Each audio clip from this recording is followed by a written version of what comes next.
একজনকে শেষ করতে শুধু গুলি চালালেই হয় না, আগে জানতে হয় তিনি কখন বের হবেন, কোথায় যান, কার সঙ্গে থাকেন, নিরাপত্তা কতটা, আর গুলি চালানোর পর পালানোর রাস্তা কোনটি।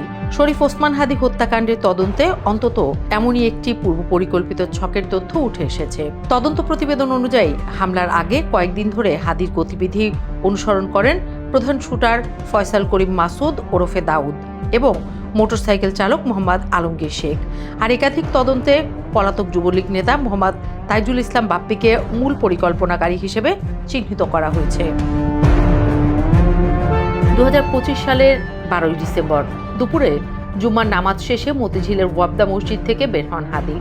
এর কিছুক্ষণ পর মোটরসাইকেলে তাকে অনুসরণ শুরু করেন ফয়সাল ও আলমগীর। অটোরিকশায় করে হাদি যখন বক্স কালভার্ট রোডে পৌঁছান, দুপুর আনুমানিক 2টা 24 মিনিটে ডিয়ার টাওয়ারের সামনে খুব কাছ থেকে গুলি করা হয় তাকে। আহত হাদিকে প্রথমে ঢাকা মেডিকেল, পরে এভারকেয়ার এবং সবশেষ সিঙ্গাপুর নেওয়া হয়, কিন্তু চিকিৎসাধীন অবস্থায় 18 ডিসেম্বর রাতে মৃত্যু হয় তার। এরপর শুরু হয় তদন্তে বলা হয়েছে হামলার পর ফয়সাল ও আলমগীর মানব পাচারকারী ও চোরা কারবারি নেটওয়ার্কের সহায়তায় ময়মনসিংহের হালুয়াঘাট সীমান্ত দিয়ে ভারতে পালিয়ে যান। 2026 সালের মার্চে পশ্চিমবঙ্গের বিশেষ টাস্কফোর্স বনগাঁ সীমান্ত এলাকা থেকে তাদের গ্রেফতার করে, কিন্তু মূল পরিকল্পনাকারী হিসেবে চিহ্নিত বাপ্পি তখন কোথায়?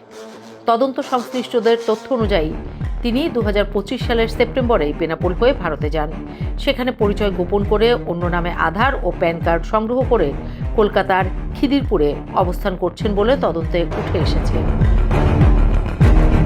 এদিকে হত্যাকাণ্ডের মাত্র 21 দিনের মধ্যে ডিবি 17 জনের বিরুদ্ধে অভিযোগপত্র দিলেও তাতে সন্তুষ্ট হয়নি হাদির পরিবার ও ইনকিলাব মঞ্চ। তাদের অভিযোগ, দৃশ্যমান আসামিরা ধরা পড়লেও মূল পরিকল্পনাকারী, অর্থদাতা ও রাজনৈতিক পৃষ্ঠপোষকদের আড়াল করা হয়েছে। এরপর আদালত অধিকতর তদন্তের জন্য মামলাটি সিআইডিতে দেয়। আর সেই তদন্তেই যেন সময়ের কাঁটা আটকে আছে। ভারতের কাছ থেকে প্রয়োজনীয় তথ্য পাওয়া, আসামিদের জিজ্ঞাসাবাদ এবং সীমান্ত পারাপারের বিষয়সহ নানা কারণে সিআইডির প্রতিবেদন দাখিলের সময়সীমা 18 বার পিছিয়েছে। খুনিরা ভারতে, মামলা ভারতের আদালতেও। দুই দেশের মধ্যে প্রত্যর্পণ চুক্তি থাকলেও অবৈধ অনুপ্রবেশ ও পরিচয় গোপনের মামলা, ভারতীয় আদালতের প্রক্রিয়া এবং প্রত্যর্পণ নিয়ে সম্ভাব্য আইনি প্রশ্ন সব মিলিয়ে ফেরানোটা আর কেবল কূটনীতির ব্যাপার থাকছে না।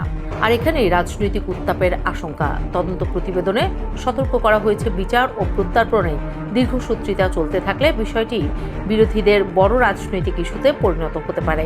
ইনকিলাব মঞ্চ ইতিমধ্যে ডিসেম্বর 2026-এর মধ্যে হত্যাকারীদের শাস্তি ও নেপথ্যের পরিকল্পনাকারীদের বিচারের দাবি জানিয়েছেন। অর্থাৎ প্রশ্ন এখন শুধু হাদিকে কারা হত্যা করল না, প্রশ্ন আরও বড়, কার পরিকল্পনায়, কার অর্থে, কার আশ্রয়ে এই হত্যাকাণ্ডের জাল বিস্তৃত হয়েছিল।